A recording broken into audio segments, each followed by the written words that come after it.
খুবই সহজ এবং খুবই ইম্পর্টেন্ট একটা প্রশ্ন। তোমরা দেখতে পাচ্ছ এটা পিএসসি ক্লার্কশিপে এসেছিল 2020-তে। তো এই অঙ্কটা কীভাবে খুব সহজে করব চলো দেখে নেওয়া যাক। বলছে এ বি সি এর বয়সের অনুপাত 5:8:9। যদি এ ও সি এর বয়সের সমষ্টি 56 বছর হয় তবে বি এর বয়স কত? ঠিক আছে, বি এর বয়স কত? আমরা এক্স না ধরেই অঙ্কটাকে করব। দেখো এ আর সি এর বয়সের সমষ্টি কত দেওয়া আছে? 56। কিন্তু এখানে যদি আমরা দেখি এ এটা সি, এই দুটাকে যোগ করলে কত হয়? 9 5 14 হয়ে যায়। এই 14 মানেই হয়ে যাচ্ছে 56। ঠিক আছে, 14 মানেই হয়ে যাচ্ছে 56।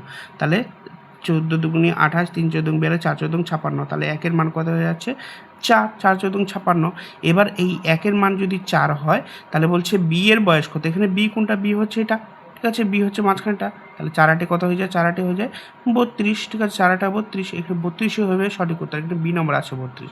এবার যদি এখানে বলতো যে এ এর বয়স কত, না এর বয়স কত, ঠিক আছে, তাহলে কী হয়ে যেত? এর সাথে আমরা গুণ করতে হবে, 4 5 20 হয়ে যেত সঠিক উত্তর। আর যদি সি এর মানটা বের করতে বলছো, সি এর বয়স, তাহলে 4 নং 36 হয়ে যায় 36। আমাদের বের করতে বলছে বি এর বয়স, তো বি এর বয়স হচ্ছে কত?